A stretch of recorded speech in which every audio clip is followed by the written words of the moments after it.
Hello everyone, আসসালামু আলাইকুম। সবাই কেমন আছেন? আশা করছি সবাই ভালো আছেন। আজকে আবার নতুন আরেকটি ভিডিও নিয়ে হাজির হয়ে গেলাম। তো আজকে সকাল থেকে ভিডিওটা শুরু করে দিলাম। সকালবেলা রুটি বানিয়ে নিয়েছিলাম বাচ্চাদের জন্য।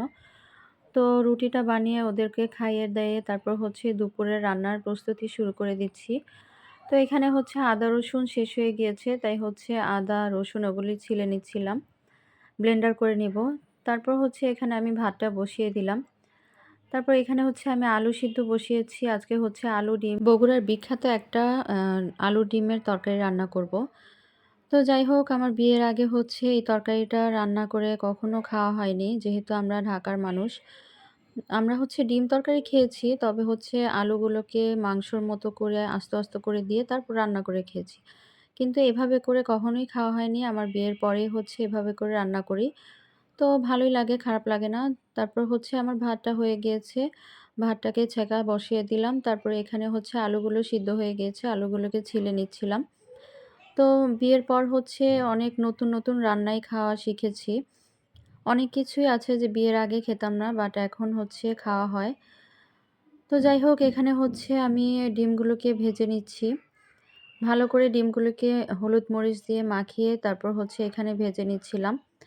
তো ডিমগুলোকে ভেজে তুলে তারপর এই তেলের মধ্যেই আমি পেঁয়াজ, কাঁচামরিচ, যাবতীয় যা, যা মসলা লাগে সবকিছুই আমি ভেজে নিব।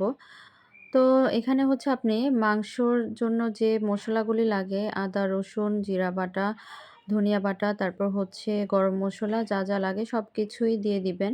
দিয়ে পেঁয়াজ, কাঁচামরিচের সাথে হলুদ, মরিচ সবকিছু দিয়ে কষিয়ে নিবেন। তো যাই হোক, এখানে আমি আলুগুলোকে ভালো করে ম্যাশ করে এখানে পানি দিয়ে একটা স্যুপের মতো বানিয়ে নিচ্ছিলাম। তো যাই হোক, এখানে আমি মসলাটাকে কষিয়ে নিচ্ছি। কষিয়ে আলুগুলোকে যে ভালো করে পানি দিয়ে গুলিয়ে নিয়েছিলাম সেগুলো এখানে দিয়ে দিলাম। তো ভালো করে নেড়ে-চেড়ে আরও একটু পানি দিয়ে তারপর এটা যখন ফুটে উঠবে তখন আমি ডিমগুলোকে দিয়ে দিব। তো ভেজে রাখা ডিমগুলো দিয়ে দিলাম। দিয়ে একটু নেড়ে-চেড়ে আবার ঢাকনা দিয়ে ঢেকে এটাকে রান্না করে নিতে হবে। তো যাই হোক, এখানে আবার রান্নাটা করতে, করতে দেখলাম যে বাচ্চারা এখানে ঝগড়াঝাটি করছে। তো এখানে একজন যা নিবে আরেকজনও তাই নিতে চায়। তো ছোট বাচ্চারা যা করে আরকি। তো আজকের ভিডিওটা কেমন লেগেছে অবশ্যই কমেন্টসে জানাবেন। আর ভালো লেগে থাকলে চ্যানেলটা অবশ্যই সাবস্ক্রাইব করে দিবেন।